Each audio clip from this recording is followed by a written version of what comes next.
ಸಂಸದ doctor K Sudhakar ಗಡಿ ಗ್ರಾಮಕ್ಕೆ ಭೇಟಿ, ಕೆಐಎಡಿಬಿ ವಿರುದ್ಧ ಆಕ್ರೋಶ ವ್ಯಕ್ತಪಡಿಸಿದ ಘಟನೆ ಬೆಂಗಳೂರು ಗ್ರಾಮಾಂತರ ಜಿಲ್ಲೆಯ ನೆಲಮಂಗಲ ತಾಲೂಕಿನ ಕೊಡಿಗೆಹಳ್ಳಿ ಗ್ರಾಮ ಪಂಚಾಯಿತಿ ವ್ಯಾಪ್ತಿಯ ಬಳಗೆರೆ ಗ್ರಾಮದಲ್ಲಿ ಕೆಐಎಡಿಬಿ ರೈತರ ಜಮೀನು ಸ್ವಾಧೀನ ಹಿನ್ನೆಲೆ ಸಂಸದ ಡಾಕ್ಟರ್ ಕೆ ಸುಧಾಕರ್ ರೈತರ ಮನವಿ ಸ್ವೀಕರಿಸಿ ಸಮಸ್ಯೆ ಆಲಿಸಿದರು.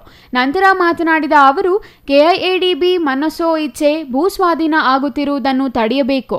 ಆರ್ಥಿಕ ಬಲಹೀನರನ್ನು ಮೊದಲು ಕೆಐಎಡಿಬಿ ಬಲೆ ಬೀಸಿ ಜಮೀನು ವಶಪಡಿಸಿಕೊಳ್ಳುತ್ತಿದೆ ಎಂದರು.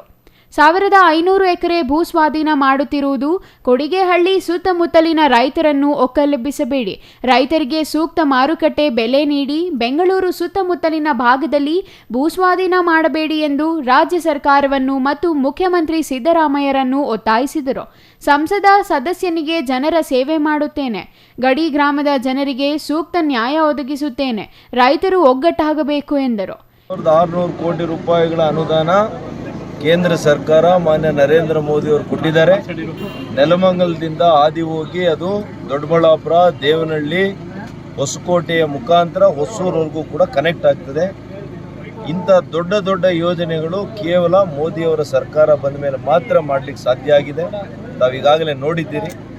ಹೊಸಕೋಟೆಯಿಂದ ಚೆನ್ನೈವರೆಗೂ ಎಕ್ಸ್ಪ್ರೆಸ್ ವೇ ಇರ್ಬೋದು, ಇವತ್ತು ಮಧುಗಿರಿ ರಸ್ತೆ ಇರ್ಬೋದು, ಈಗ ಆಗ್ತಾ ಇರತಕ್ಕಂಥ STRR ಇರ್ಬೋದು, ಸಬರ್ಬನ್ ರೈಲ್ವೆ ಇರ್ಬೋದು, ಇವೆಲ್ಲ ಕೂಡ ಇಷ್ಟು ದೊಡ್ಡ ದೊಡ್ಡ ಯೋಜನೆಗಳು ಯಾರು ಮಾಡಿದರು?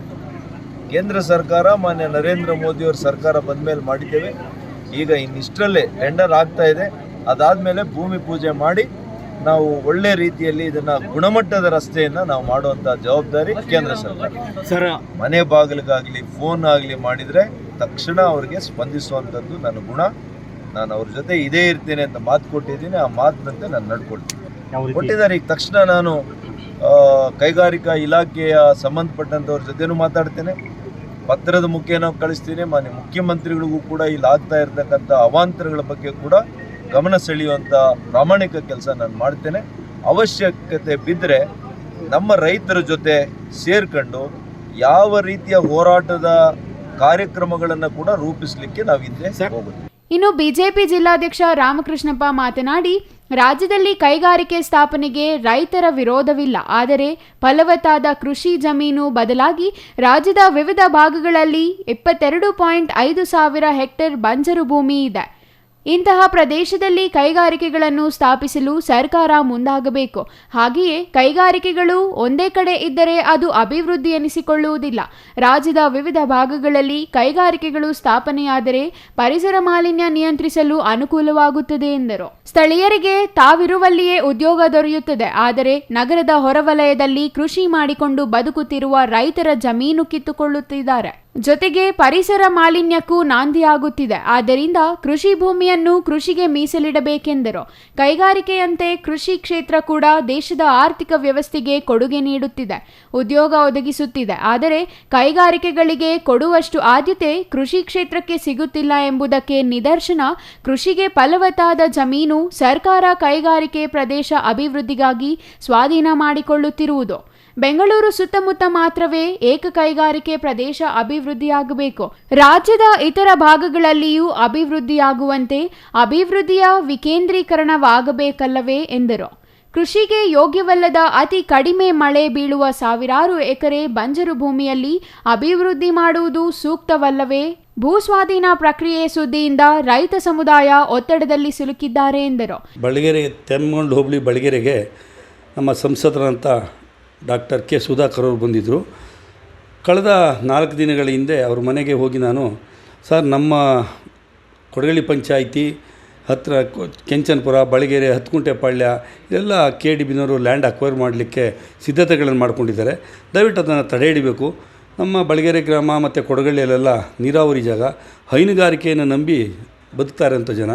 ಪ್ರತಿ ಒಂದೊಂದು ಇವತ್ತು ಹಳ್ಳಿಯಿಂದ 1,500ದಿಂದ 2,000 ಲೀಟ್ರ್ ಹಾಲನ್ನು ಉತ್ಪತ್ತಿ ಮಾಡ್ತಾರೆ ರೈತರು.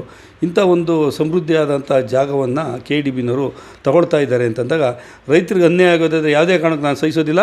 ನಾನು ನೇರ ರೈತರ ಹತ್ರನೇ ಬರ್ತೀನಿ, ಆ ಜಮೀನನ್ನು ನಿಮ್ಮ ಊರುಗಳಿಗೆ ಬರ್ತೀನಿ, ಹಳ್ಳಿಗಳಿಗೆ ಬರ್ತೀನಿ, ಈಗ ನನಗೆ 3 ದಿವಸ ಫ್ರೀ ಇದ್ದೀನಿ, ನೀವು ಎಲ್ಲಿ ಬೇಕಾದ್ರೂ ಕರ್ಕೊಂಡೋಗ್ರಿ ಅಧ್ಯಕ್ಷ ಅಂತ ಹೇಳಿದಾಗ ನಾನು ಇವತ್ತು ಶನಿವಾರ ಎಲ್ಲ ನಮ್ಮೂರು ರೈತರಿಗೆಲ್ಲ ಹೇಳ್ತೀನಿ ಬನ್ನಿ ಅಂದಾಗ ದಯವಿಟ್ಟು ಬಂದೇ ಬರ್ತೀನಿ, ನೀವು ಎಲ್ಲ ರೈತರಿಗೆ ಹೇಳಿ ಅಂತ ಹೇಳಿದ್ರು. ರೈತರಿಗೆ ಅದೇ ರೀತಿ ಹೇಳಿದಾಗ ಇವತ್ತು ನಮ್ಮ ಗ್ರಾಮಕ್ಕೆ ನಮ್ಮ ಸಂಸದರಂಥ ಸುಧಾಕರ್ ಅವರು ಬಂದು ರಸ್ತೆಯನ್ನು ನೋಡಿ ಅವ್ರು ಹೇಳಿದ್ರು, ಇಷ್ಟೆಲ್ಲ ಹಾಳ್ಬಿದ್ದೋಗಿದೆ ರಸ್ತೆ, ಇಷ್ಟು ವರ್ಷಗಳಿಂದ ಇದು ಯಾರೂ ನೋಡಲೇ ಇಲ್ವಾ ಈ ಕಡೆ, ಈ ಏರಿಯಾದ ಈ ಶಾಸಕರು ಈ ಕಡೆ ಬಂದವರ ಇಲ್ವಾ ಅನ್ನೋ ಒಂದು ರೀತಿಯಲ್ಲಿ ಕೇಳಿದ್ರು. ಅದಕ್ಕೆ ಅವರೊಂದು ಭರವಸೆಯನ್ನು ಕೊಟ್ಟರು. ನನಗೆ ನನ್ನ ಅನುದಾನದಲ್ಲಿ ಅಲ್ಲದೇ ಇದ್ರೂ ಯಾವುದೇ ಅನುದಾನದಲ್ಲಾದರೂ ಸರಿ ಈ ಒಂದು ಮೇಲ್ದರ್ಜೆಗೇರಿಸಿದಂಥ ರಸ್ತೆಯನ್ನು ತ್ಯಾಮಗೊಂಡ್ಲಿಂದ ಹುಲ್ಕುಂಟೆವರೆಗೂ ಮಾಡಿಸಿಕೊಡ್ತೀನಿ ಅಂತ ಒಂದು ಆಶ್ವಾಸನೆ ಕೊಟ್ಟಿದ್ದಾರೆ. ಅದೇ ರೀತಿ ರೈತರ ಪರವಾಗಿ ನಾನೊಬ್ಬ ರೈತನ ಮಗನಾಗಿ ಒಬ್ಬ ರೈತರ ಪರವಾಗಿ ನಿಲ್ತೇನೆ. ಮತ್ತು ರೈತರಿಗೆ ಯಾವುದೇ ರೀತಿ ಅನಾನುಕೂಲ ಆಗೋದಕ್ಕೆ ನಾನು ಬಿಡೋದಿಲ್ಲ. ಇಂಥ ಒಂದು ತೋಟದ ಜಾಗ, ನೀರಾವರಿ ಜಾಗ, ಹೈನುಗಾರಿಕೆಯನ್ನು ನಂಬ್ಕೊಂಡು ನೀವು ರೈತರು ಬದುಕ್ತಾ ಇದ್ದೀರಿ. ನಿಮ್ಮ ಪರಿಸ್ಥಿತಿಯನ್ನು ನೋಡಿದ್ರೆ ನನಗೂ ಬೇಸರ ಆಗ್ತದೆ. ಯಾವುದೇ ಕಾರಣಕ್ಕೆ ಇಲ್ಲಿ ಜಮೀನನ್ನು KDBನವರು ಅಕ್ವೈರ್ ಮಾಡೋಕ್ಕೆ ಬಿಡೋದಿಲ್ಲ. ಯಾರೋ ದಳ್ಳಾಳಿಗಳು ಬೇರೆ ಬೇರೆ ಜಿಲ್ಲೆಯಿಂದ ಬಂದು ಇವತ್ತು ಬೆಂಗಳೂರಿಗೆ ಬಂದು ಬೆಂಗಳೂರು ಜನವನ್ನು ಒಕ್ಕಲೆಬ್ಬಿಸಿ ಬೇರೆ ಜಿಲ್ಲೆಗೆ ಕಳಿಸ್ತಾವ್ರೆ. ಅದಕ್ಕೆ ಇವತ್ತು ನನಗೂ ಬೇಸರ ಆಗಿದೆ. ಇನ್ನು ಮುಂದಕ್ಕೆ ಈ ನೆಲಮಂಗಲ ಮತ್ತು ನನ್ನ ಕಾನ್ಸ್ಟಿಟ್ಯೂನ್ಸಿನಲ್ಲಿ ಅದಾಗಬಾರ್ದು. ನಾನು ವಿರೋಧ ಇದೆ. ಅದಕ್ಕೆ ಯಾವುದೇ ರೀತಿಯಲ್ಲಾದರೂ ನಾವು ಹೋರಾಟ ಮಾಡಲಿಕ್ಕೆ ತಯಾರಿದ್ದೀವಿ. ರೈತರ ಪರವಾಗಿ ನಿಲ್ತೀನಿ, ಅಭಿವೃದ್ಧಿ ಕೆಲಸಗಳು ಜೊತೆಲ್ಲೂ ತೊಗೊಂಡೋಗ್ತೀನಿ ಅಂತ ಹೇಳಿದ್ದಾರೆ. ಇನ್ನು ಈ ಸಂದರ್ಭದಲ್ಲಿ ರೈತ ಮೋರ್ಚಾ ಜಿಲ್ಲಾಧ್ಯಕ್ಷ KP ಶೃಂಗೇಶ್, ಬಿಜೆಪಿ ತಾಲೂಕು ಅಧ್ಯಕ್ಷ ಜಗದೀಶ್ ಚೌಧರಿ, ಮಾಜಿ ಶಾಸಕ MV ನಾಗರಾಜು, ಸಪ್ತಗಿರಿ ಶಂಕರ್ ನಾಯಕ್, ಚನ್ನೇಗೌಡ, ಪ್ರಕಾಶ್, ರಾಜಮ್ಮ, ಸೌಮ್ಯ, ವೇದಾವತಿ, ಮಂಗಳಮ್ಮ ಮತ್ತಿತರರು ಹಾಜರಿದ್ದರು. Maruti, CTV news, Nelamangala.